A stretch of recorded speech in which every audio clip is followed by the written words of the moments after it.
que é mais engraçado, não são só pensadores teístas ou cristãos ou judeus que advogam a intuição mística, tá? Existe uma tradição mística ateia. Ateia.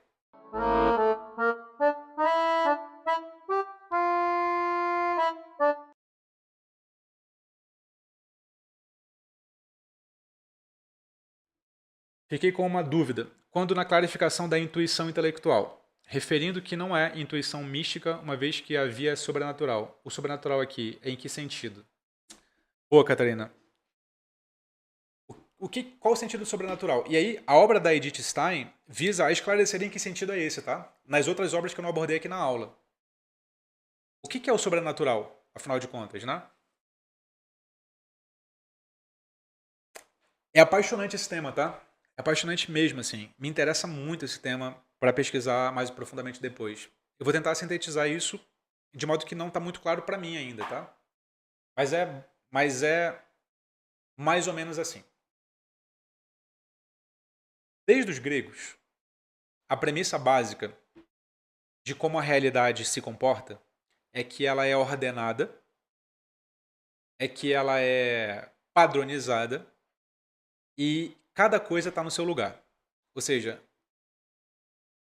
um logos, um princípio unificador, organizador e ordenador, faz com que cada coisa fique no seu lugar. Essa é a concepção que inaugura a visão de mundo ocidental grega, que é a nossa. A realidade é essencialmente racional, segundo essa visão. Conhecer a realidade, portanto, é conhecer como esse princípio organizador se comporta. Isso é conhecer a realidade. Os pré-socráticos apostavam que esse princípio organizador poderia ser captado, né, a arqué. Depois isso é depurado para não só um princípio organizador, mas para causas e primeiros princípios que regem o mundo. O Aristóteles faz esse tipo de investigação. Mas a premissa é sempre a mesma. O mundo é essencialmente racional. Portanto, compreender o mundo é compreender o princípio racional que o governa.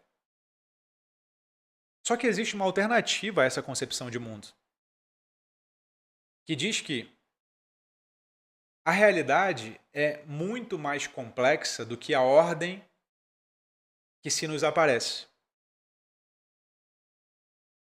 Aliás, essa ordem, tal qual nós a percebemos, ela se baseia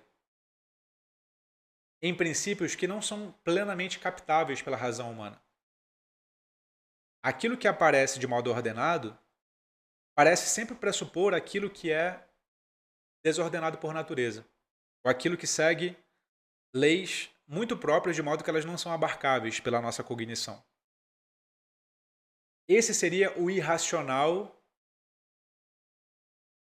por baixo do racional. Vários pensadores vão por aí, tá? Vários pensadores vão por aí.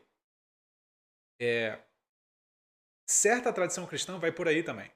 E parece ser essa a tradição cristã que a Stein adota.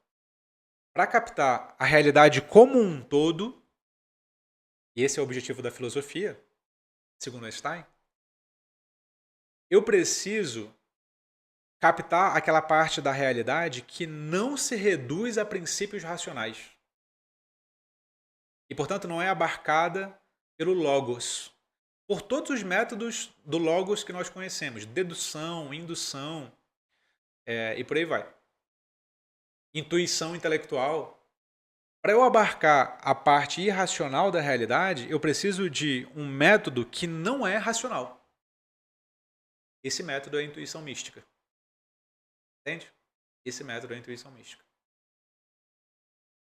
É mais ou menos assim que se configura essa visão do papel da intuição mística. O que é mais engraçado, não são só pensadores teístas ou cristãos ou judeus que advogam a intuição mística, tá? Existe uma tradição mística ateia. Ateia. Isso é interessante pra cacete, né? Muito interessante, inclusive. Então, Só para dar o panorama. Mas quem sabe a gente envereda por aí no núcleo de formação filosófica mais tarde, né? Pode ser uma via bem interessante também.